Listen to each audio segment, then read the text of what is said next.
Okay, in this lecture we're going to just learn how to open a worksheet and save that worksheet to a place where you'll remember where it is. So if you're not already in a worksheet like this, the first time you open up Excel, it will probably look like this. It's giving you choices to open various templates, or if you go right here to the very first item, you can open a blank workbook. So if you click on that, it'll bring up a brand new blank worksheet. And you can go right in here and you can just type hello.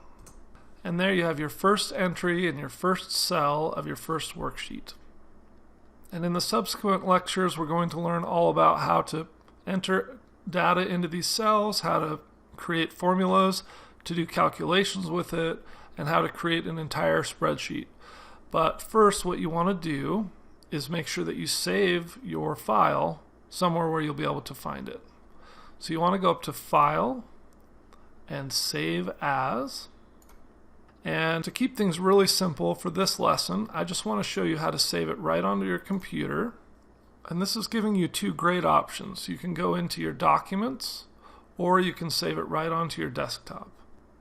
And saving it into your documents is a great spot for it. And really, you'll find a place that you feel most comfortable keeping these. The important thing is that you know where that spot is and that you remember it. And so for the ultimate ease of use, I'm going to show you how to save it right onto your desktop. And from there you can move it into your documents. I actually have a file called My Documents. It just makes it very clear to me whose documents they are, and it helps me to remember which folder I'm looking for. Okay, I'm going to go into the desktop, and I'm going to go ahead and right click here, and I'm going to create a new folder. And you'll see it pops up a new folder right here, and it's asking me to name it. So I'm going to call this Excel Files.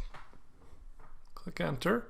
So now I have this new folder on my desktop, and I'm going to rename this My First Spreadsheet. And I'm going to click Enter. You'll see now up here the title of this file is My First Spreadsheet. And that's all that needs to be done. I've created my first Excel document and I've saved it onto my desktop as My First Spreadsheet. And now we're ready to get to work in Excel.